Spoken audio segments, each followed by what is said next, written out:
अस्सलामुअलैकुम तमाम देखने वालों को। पहली, शार्क ने इंटरनेट केबल को डैमेज कर दिया है। दूसरी, वीपीएन के ज़्यादा इस्तेमाल की वजह से इंटरनेट की स्पीड स्लो हो गई है। तीसरी, फायरवॉल इंस्टॉल की जा रही है जिसकी वजह से इंटरनेट कुछ दिन तक प्रॉपरली वर्क नहीं करेगा। और ये वो 3 रीजंस हैं जो आजकल पाकिस्तान में गवर्नमेंट ऑफिशियल्स की तरफ से दी जा रही हैं। और ये सिलसिला आज का नहीं है, हमेशा कोई ना कोई शार्क हमारा इंटरनेट ख़राब करके चली जाती है।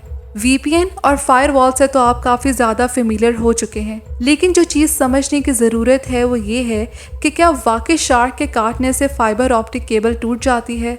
लेकिन उससे पहले ये समझने की ज़रूरत है कि ये केबल्स इतने गहरे पानी में बिछाई कैसे जाती हैं। और इस कॉन्सेप्ट को अंडरस्टैंड करना इसलिए भी ज़रूरी है क्योंकि इन सबमरीन केबल्स ने 95% इंटरनेशनल डाटा ट्रैफिक को हैंडल किया हुआ है। केबल बिछाने से पहले समंदर की तह का सोनार और दूसरी टेक्नोलॉजीज़ की मदद से डिटेल सर्वे किया जाता है और समंदर की तह में मौजूद ऑब्स्टिकल जैसे कि ट्रेंचेस, इन्हें आइडेंटिफाई करके एक बेहतरीन रास्ता तय किया जाता है। और ये इसलिए किया जाता है क्योंकि कम गहराई वाले पानी में इस केबल की गहराई 1 मीटर से 10 मीटर तक होती है, लेकिन ज़्यादा गहरे पानी में इस केबल की गहराई 8000 मीटर तक हो सकती है। दुनिया में इस वक्त तकरीबन 600 सबमरीन केबल्स ओशन फ्लोर में मौजूद हैं, जिनकी अगर ओवरऑल लेंथ देखी जाए तो तकरीबन 1.4 मिलियन किलोमीटर्स बनती है। लंबाई के लिहाज से देखा जाए तो दुनिया की सबसे छोटी केबल की लंबाई 500 किलोमीटर है, जो कि इस्तांबुल तुर्की से शुरू होती है और ख़त्म वारना बल्गेरिया में होती है। और जो वर्ल्ड की लॉन्गेस्ट सबमरीन केबल की लेंथ है वो है तकरीबन 39,000 किलोमीटर्स, जो कि वेस्टर्न यूरोप से शुरू होती है और साउथ ईस्ट एशिया में ख़त्म हो जाती है। और ये दुनिया के 4 continents Europe, Africa, Asia, Oceania और 33 कंट्रीज़ को आपस में कनेक्ट करती है। अब जैसे एक और सबमरीन केबल है जो कि शुरू होती है वर्जीनिया बीच यूएसए से और ख़त्म होती है बिलबाओ स्पेन में, और इसी की लेंथ है तकरीबन 6,600 किलोमीटर्स, और ये अटलांटिक ओशन में 4,000 मीटर्स मतलब 13,000 फीट गहराई में है। इतनी गहराई के बारे में सुनने के बाद डेफिनेटली आपके दिमाग में 3 सवाल तो ज़रूर आए होंगे। पहला सवाल कि ये केबल किस मटेरियल की बनी होती है जो इतनी गहराई में वाटर प्रेशर को बर्दाश्त भी कर लेती है और डाटा भी ट्रांसफ़र कर देती है। और दूसरा सवाल कि ये केबल्स इतने लंबे डिस्टेंसेस में बिछाई कैसे जाती हैं।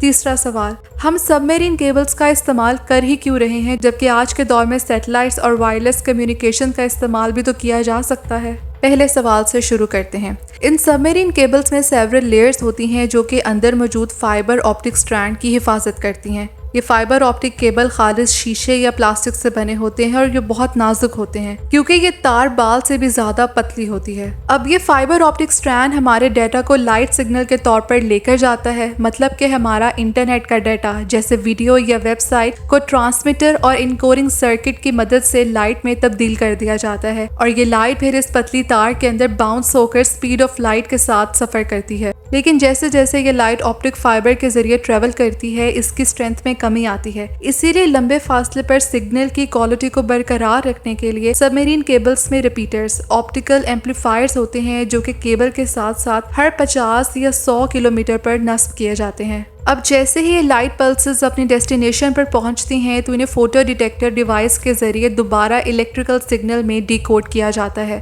और इस इलेक्ट्रिकल सिग्नल को कन्वर्ट किया जाता है डिजिटल डाटा में, और फिर इसे इसकी फाइनल डेस्टिनेशन यूज़र की डिवाइस में सेंड कर दिया जाता है। अब इस फाइबर ऑप्टिक स्ट्रैंड के ऊपर जेल की लेयर आती है जो इसे मॉइस्चर से प्रोटेक्ट करती है। इस जेल की लेयर पर प्लास्टिक की कोटिंग की जाती है और फिर इसके इर्द गिर्द स्टील की तारों की एक तह होती है। फिर इन स्टील की तारों के इर्द गिर्द कॉपर या एल्यूमिनियम की ट्यूब्स होती हैं। आखिर में इस केबल को वाटर प्रूफ मटेरियल जैसे पॉलीएथिलीन की लेयर प्रोटेक्ट करती है। अब सेकंड सवाल पर आते हैं कि ये तारें बिछाई कैसे जाती हैं। इस काम के लिए खास जहाज जिनमें केबल बिछाने की टेक्नोलॉजी मौजूद होती है तैयार किए जाते हैं। इन जहाज़ों में तैयार की गई केबल्स को बड़े टैंक्स में एहतियात से लपेट कर रखा जाता है। इसके बाद जहाज साहिल से केबल बिछाना शुरू करता है और आहिस्ता आहिस्ता समंदर की तरफ बढ़ता है, और केबल को एहतियात से जहाज से बाहर निकालकर समंदर के फर्श पर बिछाया जाता है। जहाज में नस्ब डायनामिक पोजिशनिंग सिस्टम के जरिए दुरुस्त रास्ता बरकरार रखा जाता है।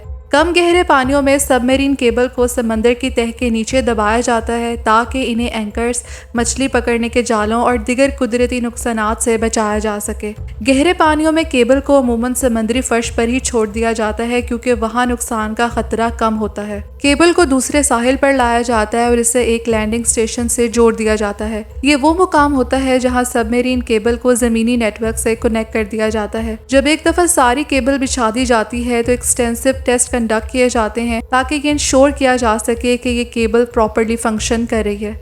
लेकिन कभी कभार इन सबमरीन केबल्स को कोई ना कोई चीज़ डैमेज कर देती है, जैसे कि फिशिंग, क्योंकि इसके लिए फिशिंग नेट्स को समंदरों की तह पर घसीटा जाता है और ये सबमरीन केबल्स में फंस जाते हैं और इन्हें नुकसान पहुंचा देते हैं। जहाज़ों के एंकर्स खास तौर पर बंदरगाहों के करीब केबल्स को पकड़कर इन्हें तोड़ देते हैं। नेचुरल डिजास्टर्स जैसे जलजिले और सुनामी, इनकी वजह से भी ये केबल्स डैमेज हो जाती हैं और शार्क के काटने की वजह से भी इन केबल्स को काफ़ी नुकसान होता है, क्योंकि रीज़न यही दी जाती है कि इन केबल्स की इलेक्ट्रोमैग्नेटिक फील्ड शार्क को अट्रैक्ट करती है।